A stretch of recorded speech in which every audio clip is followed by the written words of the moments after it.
Alors quand tu arrives à Lima, tu es écrasé par la taille de la ville, c'est 43 arrondissements, 10 millions de personnes qui vivent là. Et du coup, premier jour pour découvrir un petit peu les alentours, aller voir ce qui s'y passe, free walking tour.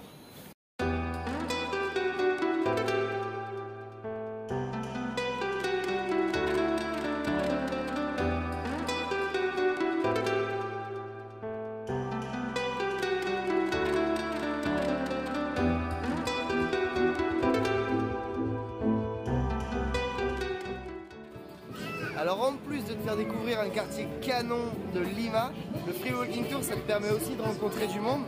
Je te présente juste là mon pote Jonathan que j'ai rencontré au Free Walking Tour. Bonjour, bonjour. Et du coup voilà, c'est vraiment un côté sympa pour découvrir une ville.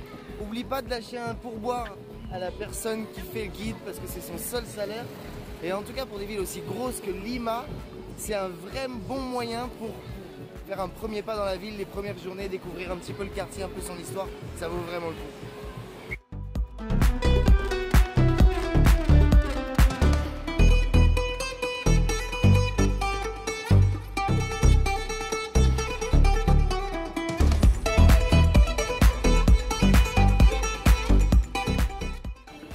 Bon du coup le Free Walking Tour vient de se terminer, mais malheureusement c'est l'heure de l'apéro. Et du coup, avec mon pote Jonathan, on va essayer de se trouver une terrasse, se faire le coucher de soleil, un pisco sour, le cocktail local d'ici. Et dans cette petite ruelle là, juste derrière, je sens que ça peut donner quelque chose, on va aller jeter un œil. En plus, il y a un shooting là, regarde. Ah ouais. Petit shooting photo, alors regarde. Mais attends, mais elle a rien. Mais attends, mais elle a pas de vêtements la dame. Regarde.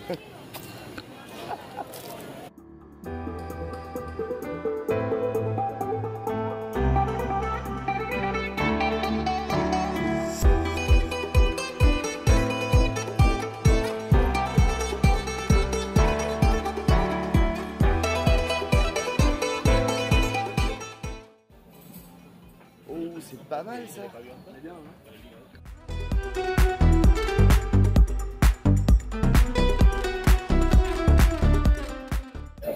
Regarde-moi ça. Bon alors d'un côté Lima c'est une capitale ultra polluée, 10 millions d'habitants, et de l'autre c'est aussi 40 km de côte et de plage, et c'est le spot préféré de tous les surfeurs. Et bah du coup c'était impossible de pas se lancer dans un cours de surf.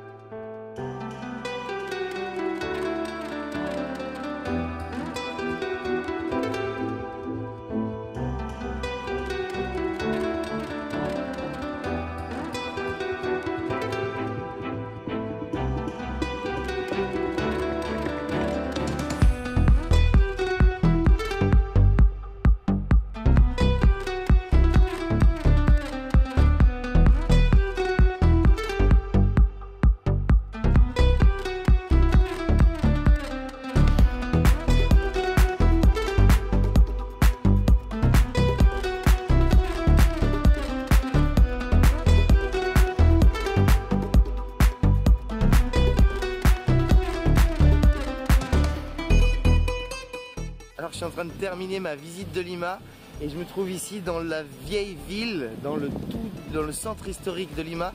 Et pour la petite histoire, la fontaine qui est derrière moi, elle a servi pendant la fête nationale du pays d'indépendance. Elle a été remplacée, toute l'eau qu'il y a dedans a été remplacée par 1000 litres de pisco et était en libre service pour tous les Péruviens qui étaient là faire la fête.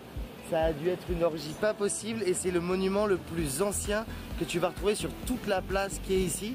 Donc c'est vraiment quelque chose de super important pour eux. Et elle est du XVIIe siècle. Ce qui est super impressionnant quand tu es ici sur cette grande place principale, c'est que tous les bâtiments sont magnifiques, neufs alors qu'ils ont des centaines d'années. Tu vois que tout est propre par terre, il y a très peu de poubelles mais alors des quantités de gens comme ici qui sont là, qui passent leur temps à ramasser.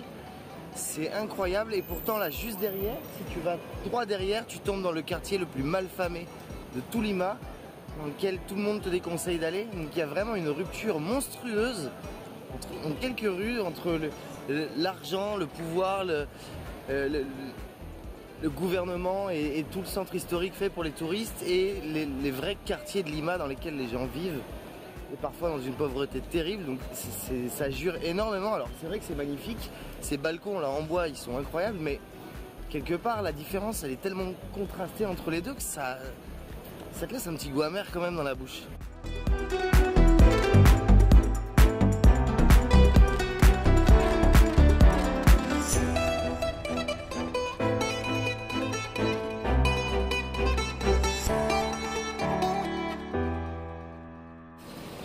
Ce qui est vraiment impressionnant, c'est que dès que tu sors de la place principale de la vieille ville, tu te retrouves tout de suite dans des ruelles super modernes avec des bâtiments tout neufs. Vraiment le centre historique de Lima est tout petit et on a quand même un petit goût de trop peu à ce moment-là. Hein. Il manque quelques petites choses.